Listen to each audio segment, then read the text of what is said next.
How many people in this room have a heroin addict in your family? Or even know someone that is a heroin addict? How many people in this room have someone who is HIV positive in your family or even know someone? Because if you have, you know the effect it has on your family or even that person's family. Throughout my research, I have found there are many different perspectives on drug use, and more specifically, needle exchange programs. As I'm continuing to get my EMT certification, I'm going to be seeing a lot more opioid overdoses than I will see living because it's so common here in Richmond. I'm also going to see people who could but couldn't benefit from these programs. And now to begin with my first 3 inherent issues, or points. Do needle exchange programs encourage patient drug habits? Do needle exchange programs reduce disease and HIV? And do the programs cost taxpayers more money? And now with my first inherent issue, that needle exchange programs encourage drug use. A quote, "And needle exchange programs encourage heroin abuse." Eric Voth, the chairman and International Drug Society Institute, said, quote, "The psychology and physiology of addiction usually don't allow them luxury once they start pumping their system with these drugs. Their judgment, it disappears. The ability to evaluate their life needs disappear. What makes anybody think they'll make clean needles a priority?" But what exactly does he mean by this? He means it's encouraging them. It's giving them the instruments they need to use and do their addiction. It doesn't make them want to stop. Making a clean needle isn't necessarily a priority for them. And now for the side that needle exchange programs don't encourage drug use. Success stories were the only thing I seemed to find that were easy to show this. Needle exchange programs offer rehabilitation programs.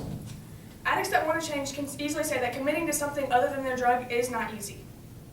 But something that did make it easy was needle exchange programs offer people that aren't judging them, and it's a carefree or judge-free zone. But aside from needle exchange's main priority of wanting people to stop using, it is wanting to lower the rate of people getting HIV intravenously. And here's what I found out.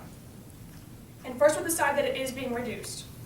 An article I read titled "Needle Exchange Programs Can Reduce the Transmission of HIV" says, quote, "Drug injectors don't pass infection only among themselves, but through their sexual partners," end quote.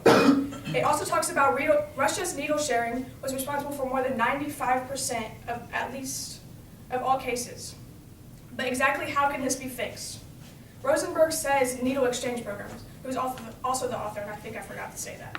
But she says we can't stop people from having sex, but we can she can't stop people from having sex, but we can stop them from using infected needles. And what studies prove that this is actually effective? Also included in Rosenberg's article was an academic review with 99 cities. Quote, "Cities with needle exchange programs saw their HIV users rates among injected users drop 19% a year. Cities without needle exchange program had an increase of 8% per year."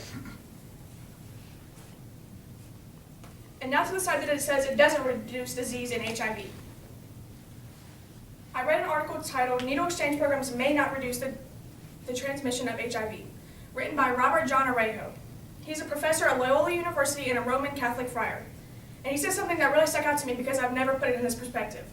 He says, quote, "Is there assumption that the clean needle is only used once?" And this is the perspective of hope. Arejo believes in treatment programs and job counseling offered by his church.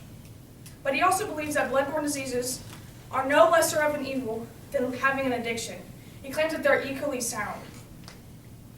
We can't guarantee that these needles aren't being used more than once, but also in his article, the way he ends his article is with, quote, "Let us pray that we will be corrected, and soon, because human life, human dignity, and the common good, and alleviating human suffering remain at risk," end quote.